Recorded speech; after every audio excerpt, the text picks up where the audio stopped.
Lord. உங்கள் அனைவரையும் இந்த காலை வேளையிலே அன்புடன் அந்த நிகழ்ச்சிக்கான இயேசு நாமத்திலே வாழ்த்தி வரவேற்கிறேன்.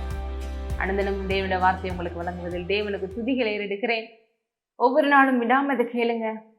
என்றால் நாம் கேட்கிற இந்த வார்த்தை மெய்யான வார்த்தை. வானமும் பூமியும் ஒளிந்து போனாலும் இந்த வார்த்தை ஒருபோதும் ஒளிவதில்லை. எவ்வளவு தேவையான ஒன்றை நீங்க தெரிந்து கொண்டிருக்கிறீங்க, மரியாதை போல இல்லையா? ஆகவே நீங்கள் இந்த உலகத்துல மட்டுமில்லை, நித்தியத்திலும் சந்தோஷமா இருப்பீங்க. பாருங்க, நம் தேவன் மாறாதவர்.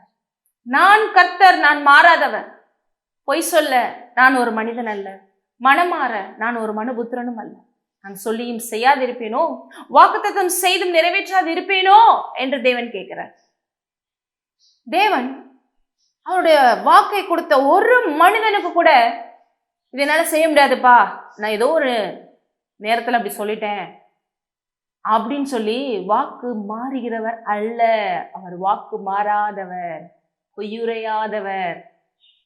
அப்படிப்பட்ட தேவன் உங்க வாழ்க்கையில அநேக வாக்குகளை கொடுத்திருக்கிறாரா? அந்த வாக்குகளை எண்ணி நீங்க விசுவாசத்தோடு பொறுமையா வெயிட் பண்ணிட்டு இருக்கீங்களா?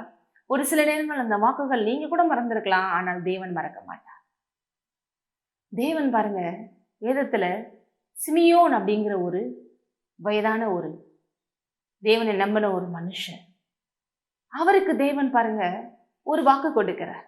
அவர் நல்ல உண்மையும் உத்தமமான தேவ ஆவியானவரை தன் மேலே கொண்டு ஒரு மனுஷனாக இருந்தார். அவருக்கு என்ன வாக்கு கொடுக்கிறாரு? வாசிக்க விரும்புகிறேன். லூக்கா 2ஆம் அதிகாரம் 25 சிமியோன் என்னும் பெயர் கொண்ட ஒரு மனுஷன் எருசலேமில் இருந்தான். அவன் நீதியும் தேவ பக்தியும் உள்ளவனாயும் இஸ்ரவேலின் ஆறுதல் வர காத்திருக்கிறவனாயும் இருந்தான். இஸ்ரவேல் மாறணும், இந்த இஸ்ரவேல் மெசியா வந்தாதான் மாற்றப்படும், அப்பதான் முழுமையான விடுதலை உண்டாகும் அப்படிங்கிறதெல்லாம் அவரு நம்பி மெசியா வருவாரு அப்படின்னு சொல்லி வெயிட் பண்றாரு. அவன் மேல் பரிசுத்த ஆவி இருந்தார். எவ்வளவு தூரம் அந்த காலத்துலலாம் பரிசுத்த ஆவி இருக்கிறது பெரிய விஷயம் இல்லையா? இன்றைக்கு நம்ம இயேசுவின் ரத்தத்தால நம்ம நீதிமன்றாய் மாற்றப்பட்டு இருக்கிறதுனால ஆவியானவர் நமக்குள்ள இருக்கிறாரு. ஆனா அன்றைக்கு அப்படி இல்லை. ஒரு சிலர் மேலதான் ஆவியானவர் இருந்தாரு. அதுலேயும் ஒன் ஆஃப் த ஆள் யாரு? இந்த சிமியோன்.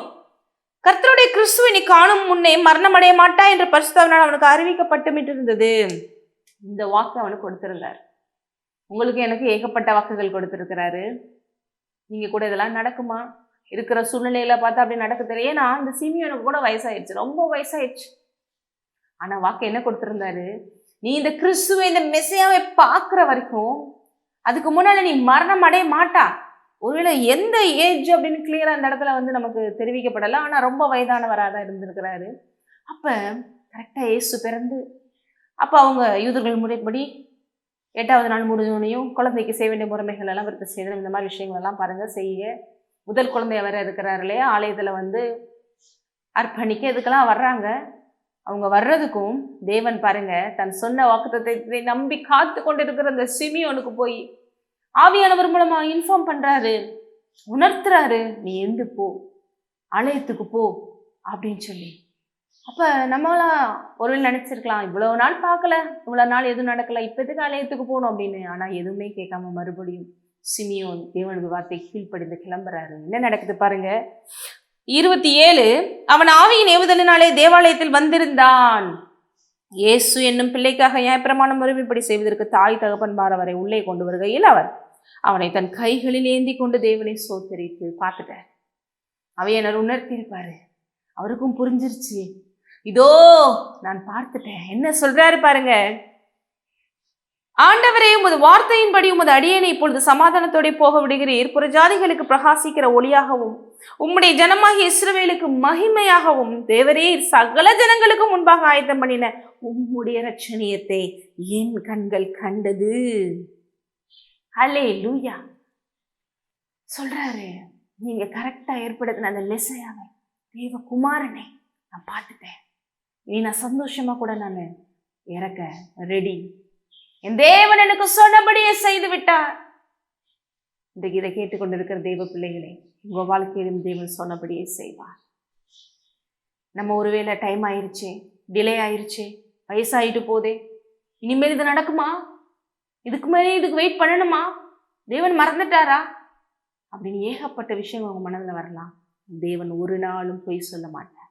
ஒரு நாளும் ஒரு வாக்கு மாறாதவர். கரெக்டா சிமியோனுக்கு சொன்னபடியே செய்து முடித்தார். அதே போல அவர் உங்க வாழ்க்கையில என்னென்னலாம் சொன்னாரோ அதை செய்வார். இன்னும் சொல்ல போனா அதெல்லாம் செய்து முடிக்கவே இயேசு வந்தார். அவருக்குள்ள எல்லா வாக்குத்தத்தங்களும் ஆமென்றும் ஆமென் என்றும் இருக்கிறது. ஆகவே நீங்க ஒரு நாள் தொற்று போக மாட்டீங்க. தொடர்ந்து சிமியோனை போல தேவனுக்காக காத்திருங்க.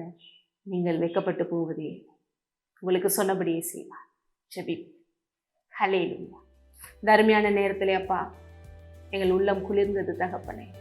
அப்பா அன்றைக்கு எப்படி இயேசுவை பார்த்து சிமியோனுடைய உள்ளம் குளிர்ந்ததோ, இன்றைக்கு இந்த வார்த்தையின் மூலம் மறுபடியும் எங்களோடு நீர் பேசினீரே வார்த்தையான இயேசுவே உமக்கு நன்றி.